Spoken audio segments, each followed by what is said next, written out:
Բարի լույս, գործարարալիքին միացած հարգելի ռադիո լսողներ և ռադիո դիտողներ, սա 106 և 5 հաճախականությունն է, ուզում եմ ձեզ հիշեցնել, որ թվային հարթակներում եւս կարող եք դիտել մեր բոլոր հաղորդումները, թարմ ուղեղով զրույցն ենք սկսում և մեր տաղավարում Դավիթ Խաչակյանն է, ԼՀԿ փոխնախագահ, բարև ձեզ։ Շնորհակալ եմ, պարոն Խաչակյան, որ դուք այսօր այստեղ եք, կարևորագույն իրադարձություններից սկսելով երկրի վարչապետը ՄԱԿ-ի ամբիոնից ելույթ ունեցավ ու այս անգամ ելույթը շատերի կողմից դրական որակվեց, մասնավորապես այն հատվածը, որտեղ քննադատության տարրեր կարելի էր նկատել Թշնամի պետության ելույթի հանդեպ, մասնավորապես Զանգեզուրի միջանցքի մասով ելույթում կար այդտեղ հակասություններ, որ այսպես ասած մեր ծրագրերում դա չի եղել, Միացյալ Նահանգներում մենք դրա մասին ոչինչ չենք խոսել եւ կարծես թե դուք հակասում եք այն տրամաբանությանը, դեպի որտեղ մենք փորձում ենք գնալ, Այ կարծում եք սա զսպող կլինի Ալիևի համար, թե միևնույն է եւ առհասարակ Նիկոլ Փաշինյանը նկատում է արդեն, որ Ալիևը ինչ էլ որ ասում է, ինչ էլ որ ստորագրում է, հետո իր հռետորաբանության վրա դա էական փոփոխություն չի ունենում։ Ես կարծում եմ ՄԱԿ-ի ամբիոնից ելույթը ավելի շատ ուղղված էր որպես խնդրանք Ալիևին, առ այն, որ նա չօգտագործի Զանգեզուրի միջանցք արտահայտությունը, այլ օգտագործի օրինակ թրիփ արտահայտությունը, չասի Զանգեզուրի միջանցք, որովհետև դա նախընտրական այս գործընթացներում իրեն կխանգարի։ Ինչու, որովհետև երբ նա ասում է, որ կարիք կա, որպեսզի Ադրբեջանի նախագահան պարզաբանի, թե ինչ նկատի ունի Զանգեզուրի միջանցքը ասելով, սա աբսուրդ է, որովհետև 5 տարի Փաշինյանը բանակցում է Ալիևի հետ, այս հարցի շուրջ, նա գիտի ինչ նկատի ունի Ալիևը Զանգեզուրի միջանցք ասելով, եւ եթե Ալիևը դրա մասին հրապարակային հայտարարած չլիներ, մենք չէինք իմանա, բայց նա հայտարարել է ինչ նկատի ունի։ Նա նկատի ունի անխոչնդոտ ճանապարհ, որտեղ Ադրբեջանից մուտք գործող ուղևորները եւ բեռները չեն հանդիպի հայ մաքսավորներին, հայ հսկողներին։ Սա շատ հստակ է, թե ինչ նկատի ունի Ալիևը, ճանապարհ, որը գտնվում է Հայաստանի հսկողությունից դուրս։ Կարծում եք այլ խողովակներ չկային այդ ամենատեղ հասցնելու։ ՄԱԿ-ի ամբիոնը լավագույն տեղն էր։ Դե նա հրապարակային իմի ասել է, ինքն էլ ստիպված է հրապարակային արձագանքել, որ մենք պայմանավորվել ենք, որ դրան չենք կոչի Զանգեզուրի միջանցք։ Ալիևն էլ ասում է, որ ոչ, դա Զանգեզուրի միջանցքն է, որով անցնող ճանապարհը մենք կոչել ենք թրիփ։ Եվ այս իմաստով աբսուրդ է քննարկել տերմինաբանությունը, անունները, դա կարող է լինել Փաշինյանի անվան միջանցք կամ Հեյդար Ալիևի անվան միջանցք, էական չի, դա միջանցք է։ Փաշինյանը Վաշինգտոնում համաձայնել է տալ միջանցք, հետո բոլորիս առաջ թոզ փչելու համար ՄԱԿ-ի ամբիոնից հայտարարում է, որ պարզաբանման կարիք կա։ Այդ մարդը պարզաբանել է, դուք էլ Վաշինգտոնում դա համաձայնել եք հենց այդ ձևակերպմամբ, անխոչնդոտ ճանապարհ, որտեղ հայ մաքսավորը չի հանդիպելու ադրբեջանցիներին։ Հիմա եկել եք ասում եք, չէ, մենք միջանցք չենք տվել։ Ինչքան ուզում եք գրեք, որ դա սուվերենության ներքո է, ինչ ուզում եք գրեք, այդ մարդը չի ճանաչում այդ մասով սուվերենությունը, չկա նման բան։ Ճիշտ եմ հասկանում, որ այլևս խոսակցություններ չկան նոյեմբերի 9-ի մասին, թեման փակված է։ Դե ըստ էության Ալիևը եւ Փաշինյանը ամեն ինչ արեցին, որ նոյեմբերի 9-ի էջը փակված համարվի։ Վերաձևակերպվեց, որպես Միացյալ Նահանգներում արդեն տեղի ունեցավ։ Ես կասեի ոչ թե վերաձևակերպվեց, այլ այն ինչ կար հայանպաստ Լեռնային Ղարաբաղ ձևակերպումը, հայերի վերադարձը, շփանգից, գերիների վերադարձ, բոլոր հայանպաստ դրույթները հանվեցին, վերցվեց միայն անարգել ճանապարհ տրամադրելու պարտավորությունը, եւ եթե այն դեպքում կար վերահսկողություն, ապա հիմա դա մնաց ընդհանրապես առանց վերահսկողության, եւ ոչնչի դիմաց Փաշինյանը Վաշինգտոնում համաձայնեց այդ դրույթին։ Այո, սա տեղի ունեցավ։ Այդտեղ նաև խոսք գնաց գերիների մասով, Նիկոլ Փաշինյանը նշեց, որ ամենօրյա ռեժիմով աշխատանք է տարվում ու դա կարծես թե օրակարգից դուրս մնացած հարց չէ։ Տեսնում եք աշխատանք։ Գիտեք, եթե տեսնեինք աշխատանք, ապա այս բարեկամության, բարիդրացիության ինչպես պիտի նկատենք, որ աշխատանք արվում է, եթե իրենք մշտապես հայտարարվում են, չի բարձրաձայնվում դրա մասին, բայց մենք այդ ուղղությամբ աշխատում ենք։ Տեսեք, հիմա մեր իշխանականները ամեն օր ինչ են ասում, ոչ թե ասում են մենք աշխատում ենք հանուն խաղաղության, ստացվում է, այլ ասում են վերջ, եկել է խաղաղությունը։ Հիմա մենք ունենք մի խաղաղություն, որտեղ հայ գերիները, ռազմագերիները, պատանները, բոլոր ձևակերպումներին համահունչ իրավիճակ ունենք, շարունակում են գտնվել Բաքվում եւ շարունակում են մի մասը դատվել, մի մասը ունի դատավճիռ։ Մի հատ ինձ ցույց տվեք երկու բարեկամ պետություն, որ այս հարցերը չեն կարողանում լուծել։ Հայաստանի ազգային անվտանգության տնօրենը մեկնում է Բաքու, վերադառնում է առանց այս մարդկանց, դատավարությունները շարունակվում են, ընդ որում շարունակվում են։ Կարծում եք առիթը հենց գերիների վերադարձի հարցն էր։ Առիթը դա չէր հանրայնորեն, բայց ոչ էլ արդյունքներ դա։ Չէ, բայց սպասում կար, որ դա կլինի, այսինքն գերիներ կվերադառնան։ Ինձ ասեք, երկու պետություն, որոնք կարգավորել են իրենց հարաբերությունները, խաղաղություն է իրենց մեջ տիրում, ոնց որ հիմա պնդում են մեր իշխանավորները, եւ մյուս երկիրը շարունակում է գերի պահել։ Հիմա տեսեք, կարող ենք շատ նրբությունների անդրադառնալ, բայց մարդը գտնվում է դեռ դատարանում, դատական process է եւ այլն, բայց այնտեղ մարդիկ կան, որ նման խնդիր չունեն, օրինակ Գևորգ Սուջյանը, չէ, հենց անմիջապես այդ նոյեմբերի 9-ից հետո մեկ շաբաթ անց կարծեմ գերեվարեցին։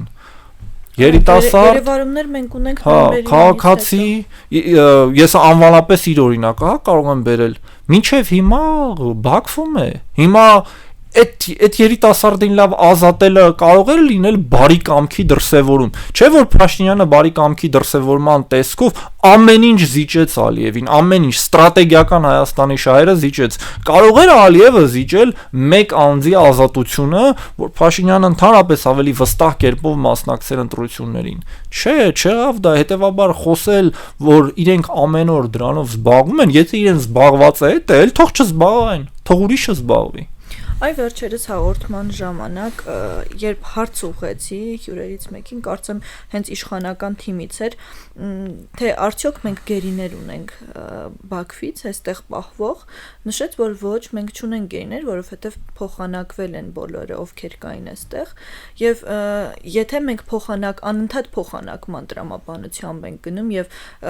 եթե ուզում ենք գերի ունենալ, դրա դիմաց պիտի տանք։ Այս դեպքում էլ, երբ մենք գերիներին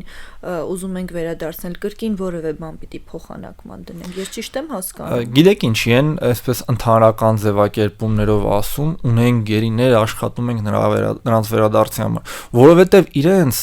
քաղաքականության տողատակում, տեքստերի տողատակում կա, որ իրենք ընդունում են այն դատական process-ը, որը իրականացվում է Արցախի առաջնորդության նկատմամբ, հա, եւ երբ իրենք ասում են, որ դե ի սկզբանե մենք սխալվել ենք, պետք է Ղարաբաղը ճանաչեինք Ադրբեջանի տարածքային ամբողջականության մաս, բայց ինչ գործ ունեին մեր զորքերը, եթե Ալմատի հռչակագրով արդեն ընդունել էինք Ադրբեջանի տարածքային ամբողջականությունը, իրենք կարծես ընդունում են, թե ինչու պետք է այս անձինք դատվեն Բաքվում։ Ավելին, եթե մենք կարդանք արդեն հրապարակված խաղաղության համաձայնագրի տեքստը, այնտեղ ասվում է, որ մենք կողմերը պետք է պայքարեն փոխադարձ սեպարատիզմի դեմ։ Հիմա Բաքվում դա պայքարում են իրենց նկատմամբ հարված սեպարատիզմի դեմ ըստ այդ տրամաբանության։ Դրա համար իրենցից որևէ մեկը իշխանականներից իրեն թույլ չի տա ասել, որ պահանջում են, որպեսի դադարեցվի դատավարությունը, չգիտեմ, Բակո Սահակյանի նկատմամբ Արայիկ Հարությունյանի, մյուսների, Ռուբեն Վարդանյանի, իրենք չեն կարող դա ասել, որովհետև հենց ասեն, այն ինչ իրենք գիտեն, որ բանակցել են խաղաղության պայմանագրի կոնտեքստում, կստացվի, որ հակասում են դրան։ Ասեմ դες ավելին, վաղ թե ուշ Ադրբեջանը պահանջելու է, որ Հայաստանը քրեական հետապնդում իրականացվի Հայաստանի տարածքում գտնվող ըստ իրենց սեպարատիստների նկատմամբ, եւ խաղաղության պայմանագրի տեքստից դա ուղղակիորեն բխող պահանջ է։ Այլ բան կպահանջեն, որ Հայաստանի դատարանը դատի, թե կասեն արտահանձնեք մեզ, մենք դատենք, դա հետո Փաշինյան Ալիև զույգը կորոշի, բայց ակնհայտ է, որ ամեն ինչ դրան է գնալու։ Պարոն Խաչատյան, եթե փոխհամաձայնություն կա Փաշինյանի եւ Ալիևի միջեւ, որ Փաշինյանը պիտի մնա իշխանության։ Այո, վստահաբար կա։ Ալիևը ամեն դեպքում չի հասկանում, որ Զանգեզուրի միջանցքի մասին խոսելով, գերիներին չվերադարձնելով դա ուղիղ հարվածում է Նիկոլ Փաշինյանի վերընտրվելուն։ Ես կարծում եմ, որ նրանք գնահատել են, որ ինչին համաձայնեցին Վաշինգտոնում նախաստորագրել այդ համաձայնագիրը, կարծում եմ գնահատում եմ, որ բավական է եւ եթե անկեղծ լինեմ, ես էլ կարծում եմ, որ եթե ավելի մեծ զիջումների գնար Ալիևը, այսինքն ոչ մի զիջման էլ չի գնացել, նկատի ունեմ Փաշինյանի ընտրվելու համար, էլի զիջումների, ինչ որ սիմվոլիկ բաներ աներ, ավելի հիացական խոսքեր հայտներ Փաշինյանի նկատմամբ, դե կարող է ձայների քանակը էլ ավելի աճեր, երևի գնահատում եմ, որ այսքանը բավարար է, որովհետեւ մենք տեսնում ենք, որ վարվող քաղաքականությունը հետեւյալն է, համաձայնացրել ենք մինչև 26 թվականը անել այսքանը 26-ից հետո անցնել դրա առարկայական իրագործմանը։ Ի վերջո, եթե հետ գնանք նաև 16 թվականի ապրիլյան քարորիա պատերազմը, էլի նույն պատմությունն էր, այսինքն Սերժ Սարգսյանը համաձայնեց պատերազմը դադարեցնելուն, պայմանով, որ կվերադարձնի 5 շրջանները, եւ նախապայմանը էր, թողեք ընտրվեմ որպես վարչապետ, չէ՞ որ ինքը մինչև այդ ասում էր, որ չեմ ընտրվի, թողեք ընտրվեմ ես վարչապետ, ուրիշ ոչ մեկ չի կարող այդ զիջման գնա, ես այդ զիջումը կանեմ, դրանից հետո ամեն ինչ տեղի կունենա, ուղղակի հեղափոխությունը կտրեց այս ընթացքը ինքն էլ առանձնապես չէր շտապում դա անել։ Հիմա նույնը Փաշինյանն է ասում, փոխկապակցված է։ Կարող է եւ փոխկապակցված, այսինքն հաշվարկը ամեն դեպքում շատ տեսանելի է, որ դրանում էր, հիմա մենք զիջենք իշխանությունը Փաշինյանին, իրանից կուզեն, որ հողերը տա, ինքն էլ հիմար չի, որ չտա, հենց ինքը կտա, մենք կասենք, որ ինքը եկել էր հողերը տար, իշխանությունը հետ կվերցնենք։ Չգիտեմ, ինձ թվում է, այստեղ արդեն շատ քննարկելու բան էլ չկա։ Փաշինյանը ասում է, չէ, ես էլ ոչ մեկին չեմ տալու։ Ես ինչ խոստացել եմ կանեմ, բայց թողեք վերընտրվեմ։ Իրան էլ ասում են մենք վստահում ենք քեզ, որտեղ ինձ մոտ տպավորություն է, որ եւ Ալիևը եւ Էրդողանը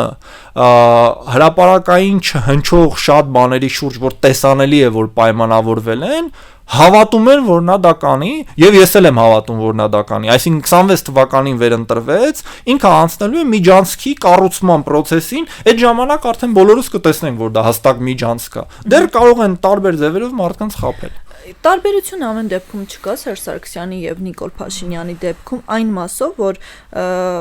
Նիկոլ Փաշինյանը այդ հարցով դիմում է նաեւ ժողովրդին, որ դուք ինձ ընտրեք, ամեն ինչ լավ կլինի ու այդ խաղաղությունը ես իսկապես կբերեմ եւ իրականում դա տեղի կունենա։ Միայն խնդրանքը այստեղ կարծես թե Թշնամի պետության ղեկավարից չէ։ Դե Սերժ Սարգսյանը հասցրել էր երկար տարիներ կառուցել մի այնպիսի կերպար, որ ինքը հաղթած պատերազմի առաջնորդներից մեկն է եւ չի պատրաստվում գնալ զիջումների։ Նա այդ կերպարն էր կերտել։ Դրա համար շատ հեշտ չէր լինի իր համար անգամ այդ 5 շրջանների վերադարձը։ Փաշինյանը շատ ավելի ճկուն է, նա կարող է նախ լինել հաղթած պատերազմի կամ կռիվների առաջնորդ, ոնց որ եղավ, հա, այդ հուլիսյան մարտերը, հա, չէ, սկզբում ինքը հուլիսյան մարտերի առաջնորդ էր, Սարդարապատում կոչումներ էր շնորհում եւ այլն, բայց ինքը ճկուն է, եկեք հասկանանք, օրինակ Սերժ Սարգսյանը այդքան ճկուն չէ, ինքը ճկուն է, ինքը կարող է հաջորդ օրը դառնալ խաղաղության առաջամարտիկ, ինքը կարող է ակնհայտ այն որ պարտությունը, ակնհայտ ձախողումը ներկայացնել որպես մի ձեռքբերում, մի աղթանակ։ Տեխնոլոգիա է։ Միջանցք է տվել, ասում են ներդրում ենք ներգրավում։ Դե քաղ տեխնոլոգիա չգիտեմ, դա մեծագույն տաղանդ է, քաղ տեխնոլոգները չեն կարող այդպես բաներ հնարեն, էլի։ Բայց շատ հարցերում իրենք նման են, ես օրերս ինչ էի հիշել, որ Սերժ Սարգսյանը երբ գնում էր Եվրոասոցիացման, բոլորս հիշում ենք այդ Հայաստանում տիրող էյֆորիան, մեկ գիշերում որոշում է, որ պետք է գնա ԵԱՏՄ, հետո ԵԽԽՎ-ում հայտարարում է, որ դե դուք եք ասում, որ մենք չենք կարող համադրել մաքսային միությունը Եվրամիության հետ, բայց ակնհայտ է, չէ, երկու տարբեր միություններ են։ Հիմա Փաշինյանն էլ ընդունում է Եվրամիություն գնալու մասին օրենք, մի քանի շաբաթ հետո տալիս է Շանհայյան կազմակերպության անդամակցության դիմում։ Այս իմաստով իրենք փորձում են բոլորին բավարարել եւ հատկապես Փաշինյանը հիմա, որպեսզի արտաքին լեգիտիմություն ստանա։ Առաջ Սերժ Սարգսյանը այդ լեգիտիմությունը ստանում էր Եվրոպայից, որովհետև եվրոպացիք քննադատում էին կոռուպցիայի ու կեղծված ընտրությունների համար։ Հիմա Փաշինյանը հասկացել է, որ Եվրոպա-Ռուսաստան կապ չունի, կապ ունի Թուրքիա եւ Ադրբեջան, որովհետև մենակ իրենք կարող են սպառնալ իր վերընտրվելուն։ իսկ իրանք դրա դիմաց ինչ որ բան են ուզում Հայաստանի պետական շահերը, ստրատեգիական նշանակության զիջումներ, եւ Փաշինյանը ասում է ես համաձայն եմ, ես զիջում եմ, մենակ թողեք վերընտրվեմ։ Իրանք էլ ասում են մենք վստահում ենք քեզ, դու վերընտրվի, մենք ավելի լավ է քո հետ գործ ունենանք։ Վերջերս լուրեր տարածվեց, որ Ռուսաստանից եկող գազը դադարեցվելու է ինչ որ խնդիրների պատճառով, եւ այն պահին, երբ Նիկոլ Փաշինյանը մեկնեց Մոսկվա, մի քանի ժամ հետո հայտարարվեց, որ աշխատանքները ավելի արագ են ավարտվել եւ այդ մատակարարումը շատ նորմալ ընթացքով կլինի։ Որևէ քաղաքական ենթատեքստ տենում եք սրա տակ, թե պարզապես իսկապես խնդիր էր առաջացել եւ իսկապես խնդիրը ավելի շուտ լուծվեց ժամանակից։ Դե երկու տարբերակներ չեն բացառում, բայց ակնհայտ է, որ մենք բազմաթիվ տնտեսական կախվածության օջախներ ունենք Ռուսաստանից, այդ թվում եւ գյուղմթերքի հետ կապված, եւ բնականաբար է սպայկայի հետ կապված իրավիճակը, որ 100-ավոր 200 եւ ավել մեքենա բռնագրավվել է, թե այլ կարգավիճակ ունի, ամենայն դեպս սահմանափակված է տեղաշարժը, ակնհայտ է, որ մեծ վնաս է եւ մեր տնտեսությանը եւ այդ կազմակերպությանը, այն իմաստով, որ սպայկան խոշորագույն հավաքագրողներից էր գյուղմթերքի։ Հիմա այստեղ քաղաքական ենթատեքստ կա, թե չէ, ես կարծում եմ, որ կա։ Հիմա իրավիճակը ինչպիսին է, մենք ամեն ինչ անում ենք ընդդեմ Ռուսաստանի եւ ակնկալում ենք, որ նա չպետք է կիրառի տնտեսական գործիքները մեր նկատմամբ։ Ինչ ենք անում ընդդեմ Ռուսաստանի։ Դե շարունակաբար նվազեցնում ենք Ռուսաստանի ներգրավվածությունը տարածաշրջանում, բոլորը հասկանում են, որ այդ ցույցերը, ասենք 102-րդ ռազմաբազան դուրս բերելու դրանք իշխանական սատելիտների կազմակերպած ցույցերն են, այսինքն իշխանական հրահանգներով, չգիտեմ, բազմաթիվ այլ Հիմա եթե մենք քննարկում ենք կներեք ամերիկյան ներդրումների ներգրավումը, ամերիկացիներին ենք որոշել միջանցքը տանք, կամ ուղիղ Ադրբեջանին ենք որոշենք տալ միջանցքը ոչնչի դիմաց, սա կարող է առաջացնել Ռուսաստանի վրթովմունքը կամ անգողունակությունը, իհարկե կարող է առաջացնել։ Իսկ կախվածությունը ինչպես կարող ենք նվազեցնել, մեխանիզմները որոնք են։ Մեխանիզմները կախված են եվրոպացի գործընկերներից։ Հիմա ես ինչ եմ ասում, մեր ապրանքի գյուղմթերքի զգալի մասը մենք արտահանում ենք Ռուսաստան, չէ՞։ Թող Եվրամիությունը Հայաստանին տրամադրի քվոտաներ, որ Հայաստանը կարողանա իր ապրանքը, ենթադրենք, չգիտեմ, ալկոհոլային տարբեր պրոդուկտներ արտահանել Եվրոպա, որովհետև եվրոպական շուկան փակ է։ Եթե քվոտան տրամադրեն կվաճառվի, եթե քվոտա չտրամադրեն չի վաճառվի։ Վրացիկին ինչ որ պահի տրամադրեցին։ Ռուս-վրացական պատերազմից հետո տրամադրվեց այդ քվոտան։ Բայց մենք տարածքների ճանապարհի մասով էլ խնդիր ունենք, է, Լարսն է մեր այլ ընտրանքը։ Չէ, Վրաստանով ավելի հեշտ կտանենք Եվրամիություն։ Եվրոպա Վրաստանով ավելի հեշտ կտանենք։ Լարսը ճանապարհն է, երբ որ մենք տանում ենք դեպի Ռուսաստան։ Եթե մեր եվրոպացի հիմա եթե մենք գնում ենք ինտեգրացիա եվրոպական, ի՞նչն է խնդիրը, որ Հայաստանի հետ վիզաները չեն ազատականացվել, չեն ազատականացվում։ Ինչ է խնդիրը, որ հայկական ապրանքներին քվոտա չեն տրամադրում։ Եթե ուզում են իրական դիվերսիֆիկացիա լինի Հայաստանի տնտեսության, եթե նման նպատակ չունեն, մենք գնում ենք տնտեսական ինքնասպանության, որ չունենալով նոր շուկա, եղած շուկայի գործընկերների դեմ քայլեր ենք իրականացնում։ Կներեք, այդտեղ գաղտնիք չկա, որ Ռուսաստանում ցանկացած ապրանքի մուտք քաղաքական որոշման հիմքով կարող են արգելել։ Չնայած ես sense ասում եմ Ռուսաստանում այդպես է, բայց ասեմ դες ԱՄՆ-ում էլ է այդպես։ ԱՄՆ-ում էլ եթե ԱՄՆ-ն որոշի որևէ երկրի նկատմամբ սանկցիա կիրառի, մի օր հետո այդ երկրի կազմակերպությունը մասնավոր չի մնա այդտեղ, դուրս կգա, հետեւաբար այստեղ բան չկա։ Հիմա մենք բզբզում ենք կոպիտ ասած եւ ակնկալում ենք, որ մեր դեմ նման գործիքներ չեն կիրառվելու, աբսուրդ է։ Ոնց եք պատկերացնում ամեն դեպքում Ռուսաստանի հետ այս պահի դերությամբ մեր հարաբերությունները, երբ Միացյալ Նահանգների հետ էլ այլ կոնտեքստում ենք շփվում արդեն։ Ամեն ինչ կախված է նպատակից, ինչ նպատակ ենք մենք դրել որպես պետություն, ինչ ենք ուզում անել ընդհանրապես։ Եթե մենք նպատակ ունենք պետությունն ու ժողովուրդը, իշխանությունը, պետությունը, ժողովուրդը։ Հա, երևի այս դեպքում պետքա տարանջատել, որովհետև կան պետական շահեր, որոնք մի բան են։ Ժողովուրդը կարող է չուզել սպասարկել այս պետական շահերը, ասի ես պատրաստ եմ այս շահը զիջեմ, եւ կարող է լինել իշխանություն, որը պատրաստ է սպասարկի պետական շահը, կարող է լինել իշխանություն, որը պատրաստ է եւ սպասարկում է ժողովրդի ցանկությունը չանել ինչ-որ մի բան ավել, որի համար պետքա ջանք գործադրել։ Այս իհարկե կարող են տարանջատված լինել եւ այս իմաստով Հայաստանի իշխանությունները ես կարծում եմ անում են հետեւյալը առանց ժողովրդին բացատրելու պետական շահերի զիջման գինը իրականացնում են քայլեր, որովհետեւ մի բան է, երբ որ ժողովուրդը հասկանում է թե ինչ գին է վճարում եւ ապագայում վճարելու, դու անում ես պոպուլիստական քայլեր, այդ ժամանակ կարող ենք ասել, որ ժողովուրդը համահունչ է գործում, հա, ասենք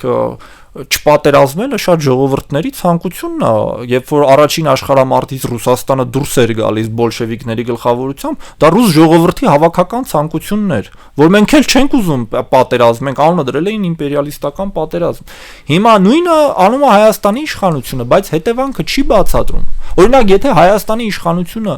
Պարզ ասերի ինչ է նշանակում Ադրբեջանին տրվող միջանցք, սյունեցիները 26 թվականին էլ իրեն չէին քվեարկելու, բայց հիմա սյունեցիների մոտ ստեղծվել է տպավորություն, կեղծ տպավորություն, թե ամերիկյան ներդրումներ են լինելու Սյունիքում, ինչի որովհետև Նիկոլ Փաշինյանը ասում է ներդրում ենք բերել, Արամ Սարգսյանը ասում է ներդրում ենք բերել։ Բայց դեռ տեղի չի ունեցել, ինչու են կեղծ անվանում, պարոն Խաչատյան։ Գուցե իրական։ Որովհետև դա են պայմանավորվել, որ մի տարի ընտրվելուց հետո անեն։ Ընտրվելուց հետո դա են անելու։ Եթե իրանք ասեին մենք էս ենք պատրաստվում անենք, իրանք ձայն չէին տա, որովհետև դրա հետևանքը կհասկանային։ Հիմա ասենք նայում ես, ասում են ռուսները մեզնից ուզում էին սահմանազատված ճանապարհ, ինչի այդ ճանապարհը բացա լինելու, ինչի հայկական մեքենա է այդ ճանապարհ կարողանալու մտնի։ Չէ, չկա նման բան։ Եվ հետևաբար անկեղծ չեն, երբ որ դրանք ասում են։ Հիմա կներեք, եթե Փաշինյանը շատ անկեղծ ասի, որ ես Տիգրանաշենը վերադարձնեմ։ Հանրությունը ամեն բան համեմատության մեջ է դնում Ռուսաստանի վարքագծի հետ, այսինքն ինչ տեղի ունեցավ, ինչեր խոստացավ Ռուսաստանը, ինչեր պարտավոր էր անել ու ինչեր չարեց։ Դնում է համեմատության մեջ, բայց կեղծ համեմատության մեջ։ Այն նարատիվներով քարոզչական, ինչը որ հրամցնում է իշխանությունը։ Իշխանությունը չի ասում, որ մենք չենք կատարել մեր պարտավորությունները, ասում են Ռուսաստանը չի կատարել իր պարտավորությունները, դրա համար մենք գնում ենք այս ճանապարհով, ամերիկյան զիջումների ճանապարհով։ Ուղիղ չեն ասում, թե իրենք ինչը չեն կատարել։ Եթե իրենք ասեին, որ գիտեք ինչ, 20 թվականի նոյեմբերի 9-ին պարտավորվել ենք անխոչնդոտ ճանապարհ տալ, 2-3 տարի բոլորին խաբեցինք, չտվեցինք, դրա համար Արցախը հայաթափվեց։ Եվ հետո գնացինք ոչնչի դիմաց Վաշինգտոնում նույն բանը տվեցինք։ Ժողովուրդը այլ գնահատական կտար, բայց հիմա իշխանությունը եւ շատ քարոզիչների հետ միասին ասում է դա տենց չի եղել։ Մենք ճամփեն տալիս ենք, իրանք չէին ուզում ճամփեն։ Եվ իրենք դրժեցին Ղարաբաղի Խաչատյան, որ անխոչնդոտ ճանապարհ տրվեր։ Նույն խոսակցությունները չէին։ Դե հիմա ներվելու է, չէ, 26 թվականին որ դա իրականացվի, ինչ չի ներվում։ Ես կարծում եմ, որ ներվում է, որովհետև ներկայացվել է ամերիկյան դրոշի ներքո, մի բանի, որ Ամերիկայի դրոշն է կպցնում կամ Եվրամիության, այնքան սիրուն բան է դառնում։ Օրինակ, հեսա այդ հարցը բացվելու է, չէ, Տիգրանաշենի անկլավների հարցը, Փաշինյանն էլ ասում է փոխանակման մասին դժվար է խոսել, ես չեմ կարող Արցվաշենը տամ, Արցվաշենը մերն է, իրանց անկլավները իրանցն է։ Հիմա Տիգրանաշենը տալուց կարող են ներկայացնել, որ դա տեղի է ունենում եվրոպական դիտորդների պատվավոր ներկայությամբ, օրինակ, հա, կարող են այնտեղ միտեղ Եվրամիության դրոշ տնկել եւ այդտեղ լինի անցում ադրբեջանցիների եւ այդպես հանձնեն, ասեն մենք Եվրոպա ենք բերել։ Չգիտեմ, ինչ ասես կարող են հնարել։ Հիմա եթե մարդկանց Փաշինյանը բացատրի, որ գիտեք ինչ, իմ քաղաքականության արդյունքում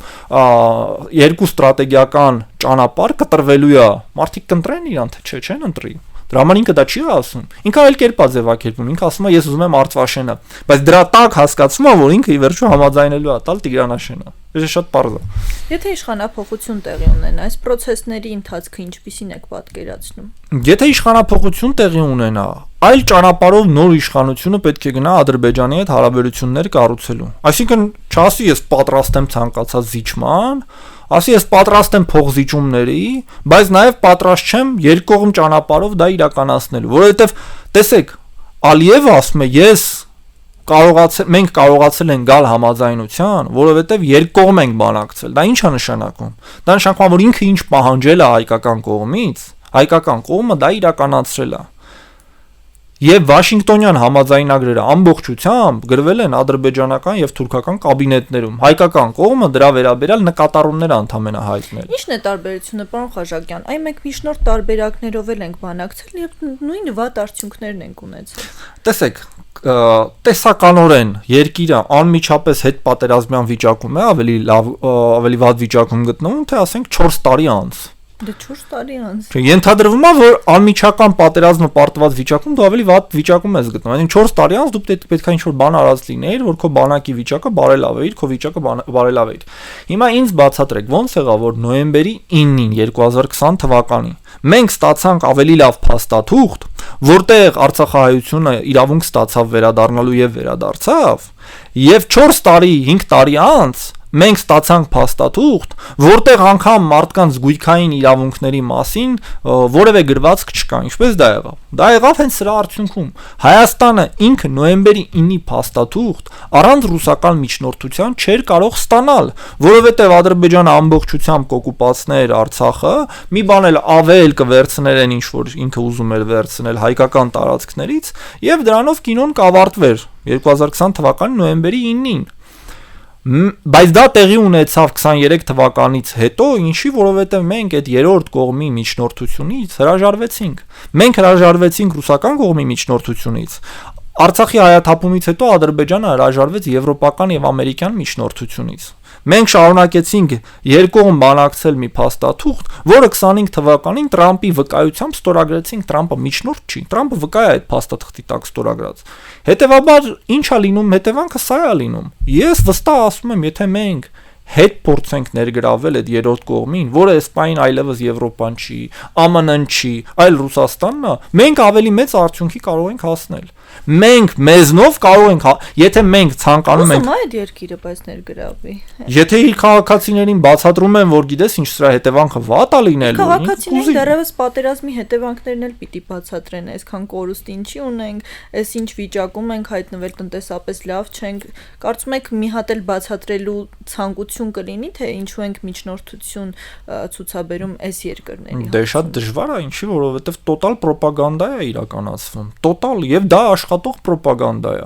Ես չեմ կարծում, թե հնարավոր չի մեր ժողովրդին ներկայացնել, թե ինչ ծանրագույն հետևանքներ են լինելու ապագայում այս գործընթացի արդյունքում։